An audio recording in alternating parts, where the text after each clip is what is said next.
დაძაბული ვითარება ამ წუთებში ზუგდიდში, სადაც 9 აპრილის მემორიალთან შეკრებილი აქციის მონაწილეები პოლიციამ ძალის გამოყენებით დაშალა. მომიტინგეები ადგილზე გუშინ ღამით შეიკრიბნენ და რუსული რეჟიმის ადგილობრივ წარმომადგენლებს მემორიალთან მისვლის უფლებას არ აძლევდნენ. რის შემდეგაც ქართული ოცნების რეჟიმმა ადგილზე პოლიცია მიიყვანა და ხალხი დაშალა. თუმცა ზუგდიდის მერს და გუბერნატორსაც 9 აპრილის მემორიალთან მისვლა მაინც პროტესტისა და შეძახილების ფონზე მოუხდა.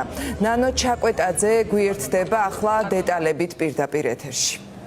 თამარ, ვითარება ზუგდიდში ამ წუთებშიც არის დაძაბული, მიუხედავად იმისა, რომ პოლიციელებმა მოქალაქეებს ძალის გამოყენებით დაატოვებინეს მემორიალის მიმდებარე ტერიტორია, ისინი მაინც რჩებიან შორი ახლოს, სკანდირებენ დროდადრო მონებო, რუსებო. სწორედ ამ შეძახილების ფონზე და პოლიციის კორდონის გავლით მოუხდათ გუბერნატორს დავით ვერავასა და მერს მამუკა წოწერიას მემორიალთან მიახლოება. ზუგდიდში 9 აპრილის მემორიალთან კი ვითარება მას შემდეგ დაიძაბა, რაც იქ შეკრებილ მოქალაქეებს დილით პოლიციამ ტერიტორიის დაატოვება მოსთხოვა. როგორც დედაქალაქში, ასევე ზუგდიდშიც მოქალაქეებმა ღამე 9 აპრილის მემორიალთან გაათენეს გუშინ. ეს იმისთვის, რომ არ მიეცათ ადგილობრივი დე-ფაქტო ხელისუფლების თვითმარქვია წარმომადგენლებისთვის მემორიალის შემკობის შესაძლებლობა. პოლიციამ ძალის გამოყენებით მემორიალის მიმდებარე ტერიტორია ხალხისგან მაინც გაწმინდა. დაშავდა აქციის ერთ-ერთი მონაწილე, მას სასწრაფო სამედიცინო დახმარების ბრიგადის გამოძახებაც კი დასჭირდა. პოლიციელებმა გაასუფთავეს თვითონ მემორიალით, სადაც მოქალაქეებმა საქართველოსა და ევროკავშირის დროშები მიიტანეს.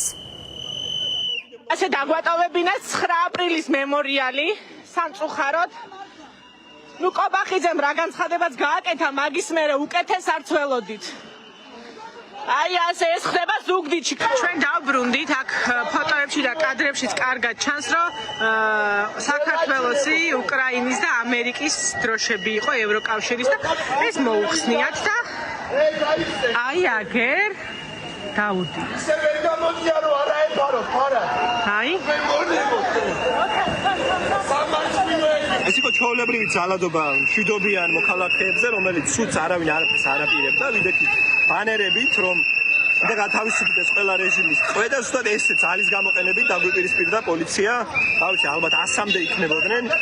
ეს არის ნათელი დასტური იმისა, რომ რეჟიმი არის რუსული საქართველოში და ეს პოლიცია სამწუხაროდ აკეთებს საქართველოში უკვე ძალიან დიდი ხანია რუსულ საქმეს. მხოლოდ ბანერები გვეჭირა ხელში და ეს ბანერები ამბობდა რეალურად ჩვენ სათქმელს მოგვარდა რამდენიმე ასეული, ალბათ 200-მდე პოლიციელი იქნებოდა, რომლებმაც ძალის გამოყენებით 25-მდე მომიტინგე გადაგვიყვანეს.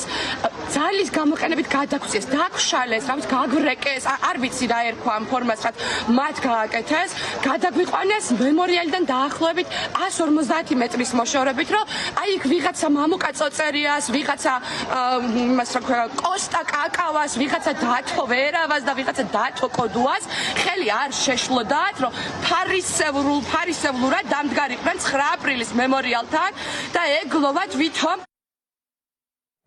9 აპრილის მემორიალის მიმდებარედ ზუგდიდში ისევ რჩებიან მოქალაქეები, ადგილზე მობილიზებულია პოლიციაც. რეჟიმის დამცველები დროდადრო მშვიდობიან მოქალაქეებს ძალის გამოყენებით ხელს უშლიან, რომ მემორიალს მიუახლოვდნენ.